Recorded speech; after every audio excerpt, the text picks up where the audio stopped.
have a tent down.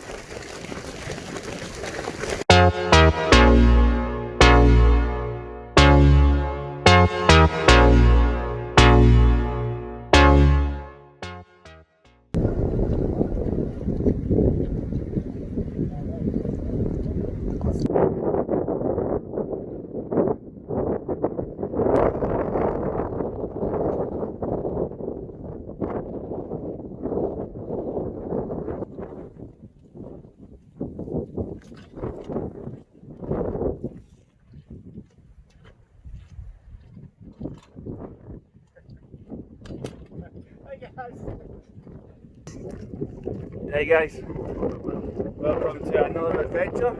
Oh, you can hear me because it's a bit windy. This weekend I'm out playing as an explorer. Who else? And Mike. You've seen Mike from my Stormy video. He's the one that packed up in the middle of the night. It's really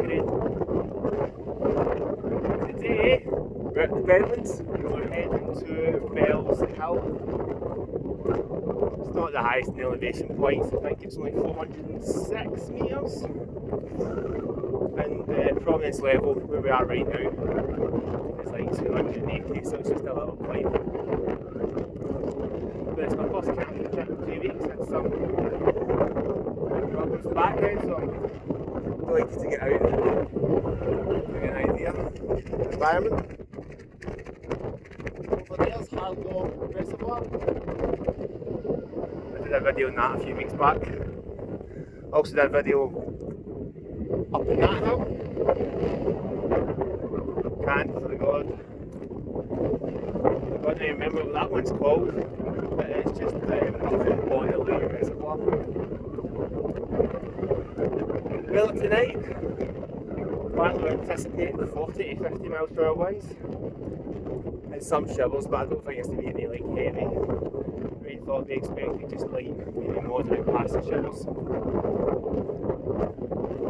I'll get some stunning shots for you guys, so enjoy.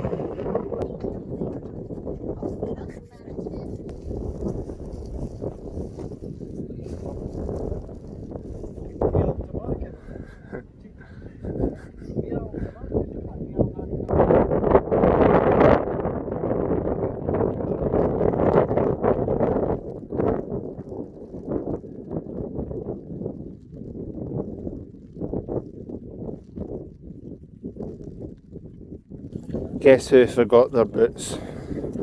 Nearly at the top. A couple of minutes. Mission accomplished.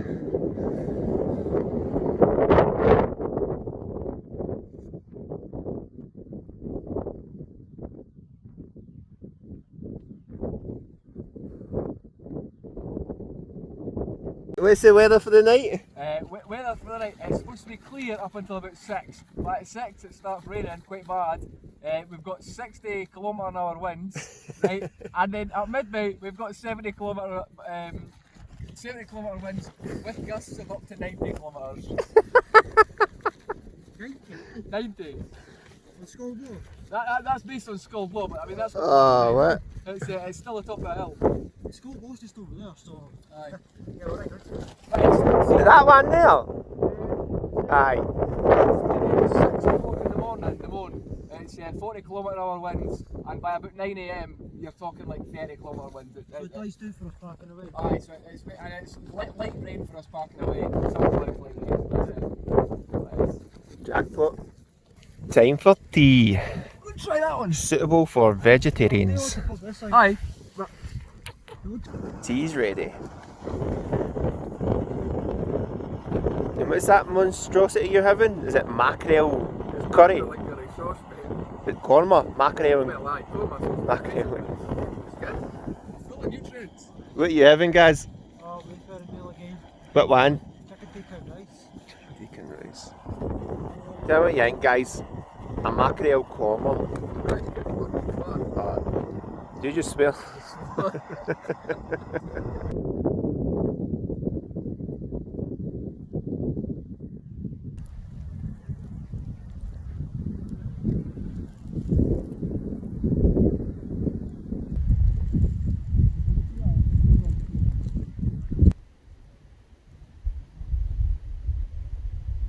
£5 fish for curry sauce. I've never fucking seen it. What? So I've got the wee X Fox 1 with me. You probably can tell from previous videos I'm starting to fall in love with it. Nothing spectacular or unusual from the setup inside. The outer exosphere. I've got just a close-cell foam mat. Forgot to bring my pillow, along with forgetting to bring my boots. Going to use a jacket and a stuff sack and whatnot as a pillow. Got a power bank. Speakers. Not going to make any curries today. Going to have the Asda 4 cheese tortellini. Got a little pots and pans. Got my seat with me, but I doubt I'm going to use it. Gaz has got his Hillerberg with him. I think that's the Hillerberg Solo. Is that the Hillerberg Solo? Yeah. He's got his wrap with him, sleeping bag. Thermarest sleeping mat. Close-cell foam mat. Well, not exactly a close-cell foam mat, I think that's Thermarest as well. And is it Yoko pillow? That's a very nice vestibule. Plenty of room.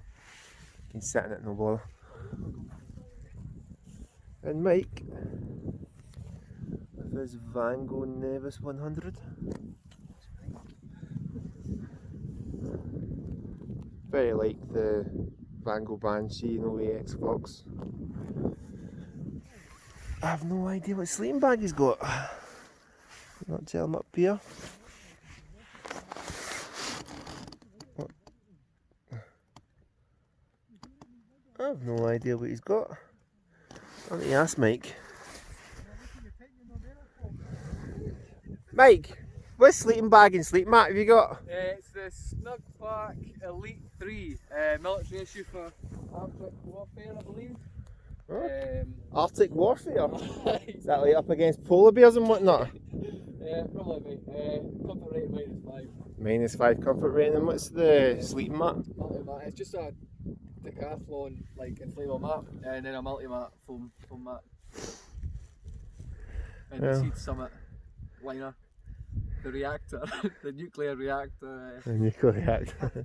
The Chernobyl and a liner. It's toasty though. I think we've all got sleeping bags that are more than suitable for the temperatures tonight, because mine's is -4, yours is -5, Gaz, yours is like Antarctica. -25 or -18. -18, aye. Oh, well, I've got that liner. So Made by polar bear fur. I'm dreading the wind because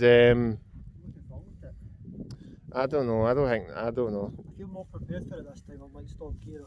I mean, you've got plenty of time. You get a Hillerberg, mate. You'll be sorted. He's fine. Me and Mike will be in amongst you late at night. I was waiting you up at like 3 o'clock in the morning. Like, guys, can we get in, please? Tent's blowing this way, so your tent will hit my tent. Oh well. What reservoir's that called again? Glencourse? Good course, aye. Glencourse Reservoir. What's in the distance? Town-wise? Oh, Pennycook, Is Pennycook? Goldbridge, places like that. Goldbridge. IKEA somewhere down there. IKEA? IKEA somewhere. Yeah, IKEA as well. There we go. Are you waving? I can wave now. Aye. Me and Mike improvised and we used the vestibule door as a mini tarp attached to his guy rope and my chair for stability. You gonna have something to eat, guys? Yeah, eventually. I'm thinking of doing it now while we've still got daylight. Aye. There's a stormy weather coming in. Need to get rain, get changed, get a shower. So we're doing another summit camp next week. Where are we going? Aye, Ben Narnain. Ben Narnain. Narnain, aye. And depending on time, we might go across and do Ben Island as well. Just behind it. And it's at the Arakat Alps. Yeah. Oh, there's the rain. It might get pretty heavy, judging from the rainfall radar. There was some orange and there was some red. Woo! Especially when you're higher up, you're more prone to heavier rainfall. Might need to untie that little notch.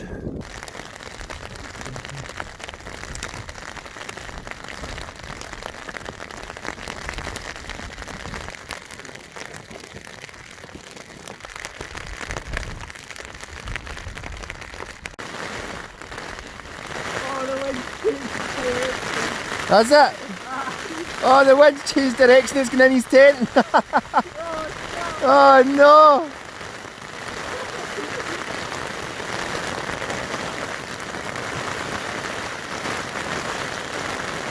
Aye, the rain's pretty mental.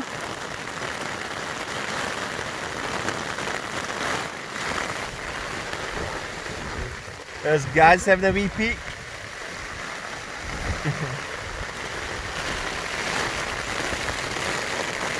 Aye, a little vestibule acting as a tarp along with the chairs working a treat.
Apparently it's to peak at 12 o'clock.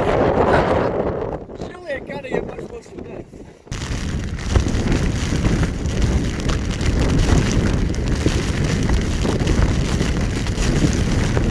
We have a tent down.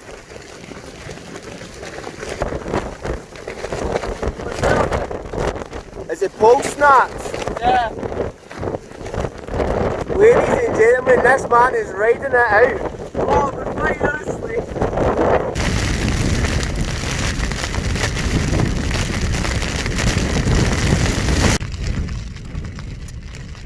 You can probably tell, guys, it is absolutely wild out there. Sadly, our friend's tent, Mike, his tent has collapsed. He's out there trying to fix it, but nah, the centre pole, it's snapped. It's expected to reach its peak, the gusts, the wind in the next hour or so. And I just had a look on the rainfall radar. We're expecting a good couple of hours of sustained heavy rainfall. I just hope my tent survives. Gaz should be alright. Gaz has got a Hilleberg. I've got an OE Xbox One. Streamlined, low design, but at £49, can it handle this weather? We'll find out. Mike thinks the winds are reaching between 80 and 90 miles per hour. I don't think so, I think about 50, 60. Mike appears to have fixed the pole. Come on. I'd love to help, but I don't have the waterproofs that these guys have got.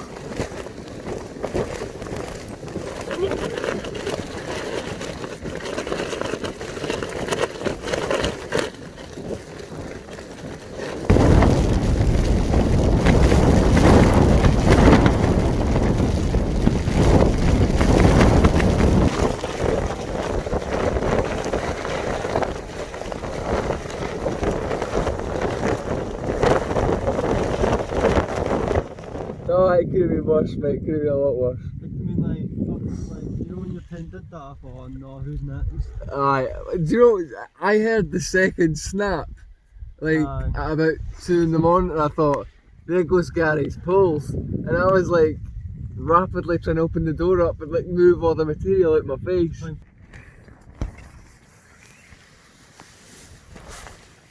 Look who repaired his tent. DIY, bodge job, mate, bodge job. Oh, look at the Did the trick though. Look Yeah, at it's the still colours. missing half a pole. eh? So it's still missing half a pole. Ah, it doesn't even look like it's missing half a pole. It got me through the night, that's what it matters. It's getting replaced. So tell us about your sleep. It was horrendous, there's not much to say. You were saying you were lying down and then the water started to seep through and then you were getting cold and at 1 o'clock in the morning you had to fix it. Yeah, it was, the water started creeping in. I mean, the fly sheet was saturated and then it came in onto the inner and then it was on the sleeping bag as well. And I was like, well, I'm either getting wet or I'm bailing out or I'm fixing the tent, so I had to fix the tent. How about you guys? How was your sleep? He slept in luxury, he was fine. That's a palace, that, look at it. No, look at the colour, look at that over there, that is absolutely gorgeous. If you don't get a sponsorship deal from OEX after using that tent last night, woof, you're missing out. I think stable, very stable. Yeah, it didn't move at all. No, I need to do a proper review on OEX Fox, but I'm going to buy one. what do you call it, the poles were completely stable. There was no movement stress at on them whatsoever. That was it. See, even at the worst of the wind, at what, midnight, half past midnight, something like that, when my tent collapsed, I was out and there was no movement in your poles whatsoever. It was solid. It was just obviously the fly sheet was blown in, but what else could you do? Absolutely solid. But well done, OEX Fox, done me absolutely proud in those conditions. Oh. And I start my work in a couple of hours. Living the dream. After Mike's tent collapsing, he's get work in a couple of hours. 12-hour shift. After that apocalyptic night. Followed by an apocalyptic day at work. It's a Sunday. Time to pack up and go home and enjoy the rest of our Sundays. Apart from poor Mike. Aye. I'm going to drown in my sorrows. 2020, what else have you got in store? For me. Just give us a wee show of the surrounding environment. Wonder what it was like up there. But tell me guys, what do you think? How strong do you think the wind was last night? I'm thinking it was about 50 to 65 miles per hour. I think it was more than that. Mike, you're going for 80?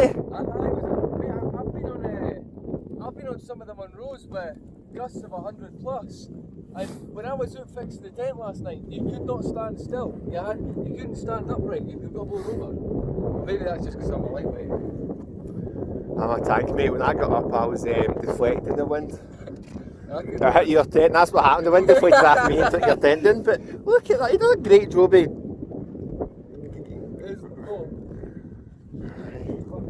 I can see it's making anyway.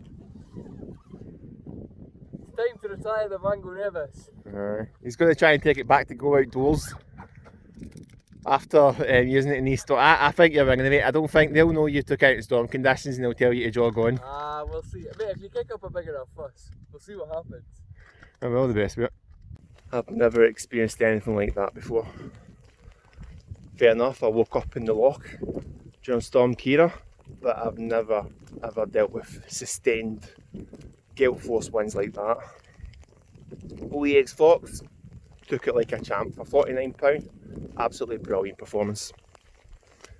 There is some minor damage to the poles, slightly bent, but it's not affected the performance, and for £49 tent, can't really complain. Mike's Vango Nevis 100, just waving them on. Mike's Vangus Nevis 100, thought it would perform better. He managed to get a temporary fix because the strong winds, the gales were pushing the wind in through the material, so he was getting wet. Temporarily fixed it, partially fixed it, but he lost a lot of heat doing that. and he had a very unpleasant and cold sleep. Gaz Hilleberg. What else can you expect from one of them? Aye, heavily interrupted sleep for me, one of the worst. But in future, I'm just gonna camp in a more sheltered spot, because that was very, very terrifying. Let me know your stories, guys, if you've ever experienced anything like that before as well, because I would love to hear them, and what the outcome was, and if you would do it all over again. But for Mike and anyone else, the worst experiences make the best stories. But hope you enjoy, guys, and I'd appreciate if you subscribed. Right, take care.